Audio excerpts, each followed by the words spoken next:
Hi, this is my painting tip for the week. This week we are going to take a look at how a color wash can help you to achieve certain effects when you want to paint something like a cloth or a piece of material. Let's check it out. First, start by sketching your subject and make sure that your lines are clearly visible.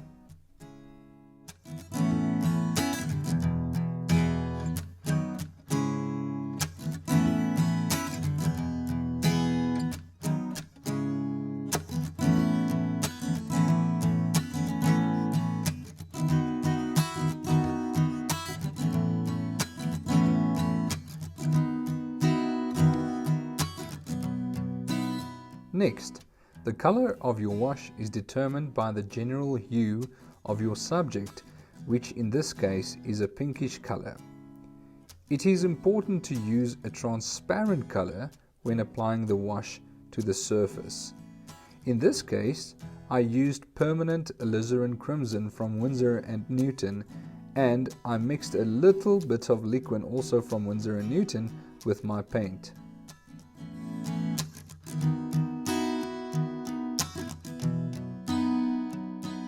I try to apply the paint evenly, and then afterwards I take a dry brush to soften my brush strokes.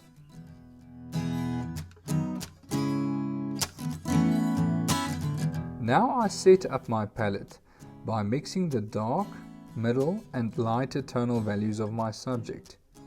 Here it is important to work from opaque paints like lamp black, titanium white and cadmium red, and then adding the transparent colors to increase the intensity of the color mixture. If you don't work with non-transparent paint over your wash, then you will not be able to cover your canvas properly.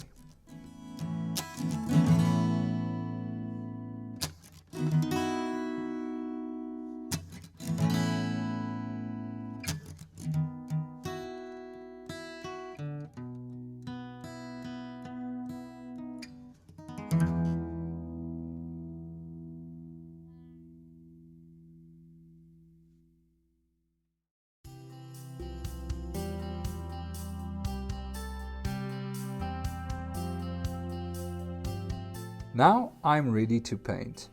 I start by painting in the darker tonal values and then moving gradually towards the lighter tonal values. You can also mix between two different tonal values for smoother transitions in order to bring out the forms of your subject.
Finally, if all the tonal values are placed correctly on your canvas, then you can start to connect them with a soft dry brush or a soft fan brush.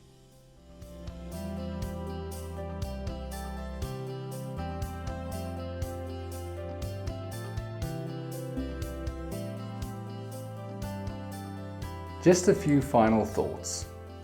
The reason why I prefer to use a color wash when I'm painting cloth or clothing is because of the lubricant on the surface, which enables me to put paint on much easier. Secondly, because it already gives me a middle tonal value that I can blend into. Thirdly, when I use a transparent color for the wash, it does not obliterate my construction lines.